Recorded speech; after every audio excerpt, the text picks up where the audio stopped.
श्री स्वामी समर्थ. पुणे जिल्ह्यातील शोभाताईंचा खूप रोमांचक असा अनुभव आहे. ताई म्हणतात, मी महाराजांची खूप सेवा करत होते, पण माझे मिस्टर हे एक्सपायर झाले.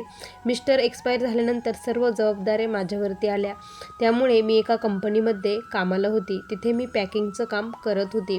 मी रात्रीची झोपत नसायची. घरीही माल आणायची, घरीही पॅकिंग करायची आणि दिवसभर ही मी पॅकिंग करायचं काम करत असते. पण काय झालं एक दिवस की माझ्यावरती खूप मोठा तिथे आरोप चोरीचा लावण्यात आला. मी तर खूप खऱ्याने केलं होतं, सर्व काही व्यवस्थित केलं होतं. माझ्यावरती चोरीचा आरोप आला. मला ते सहनच झालं नाही. मग माझ्यावरती केसही करण्यात आली आणि मला खूप रडू यायचं. स्वामींपुढे मी खूप रडायचे. आणि असंच यूट्यूबला बघता बघता तारक मंत्राचं अनुष्ठान करा, तुमच्या सर्व समस्या दूर होतील असं ऐकलं आणि मग मी तारक मंत्राचं अनुष्ठान सुरू केलं. 7 दिवसाचं अनुष्ठान केलं आणि मला 7व्या दिवशी कोर्टामध्ये जायचं होतं. ज्यावेळेस मी तिथे गेली तर त्या दिवशी मी खूप रडत होती. पहाटे लवकर उठली, महाराजांचा 11 वेळेस तारक मंत्र म्हटली.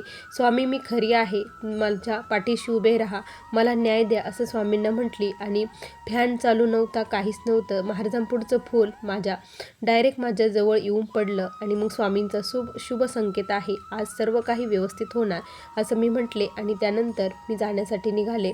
मला सर्व रस्ताभर गणपतीचे चित्र दिसत होते. त्यानंतर मी जेव्हा तिथे गेली तर ते म्हटले की ज्याने आरोप केला आहे तो असाच खोटा आहे, तो असंच करत असतो, तुम्ही टेन्शन घेऊ नका, काळजी करू नका, सर्व काही आपण नंतर बघून घेऊ, तुम्ही कामावरती हजर व्हा असं त्यांनी तिथे जाऊन मला जेव्हा सांगितलं त्यावेळेस माझ्या आनंदाचा पारावार राहिला नाही.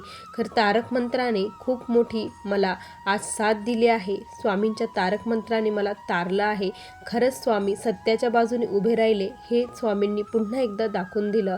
असा मला हा तारक मंत्राचा अनुभव होता. श्री स्वामी समर्थ.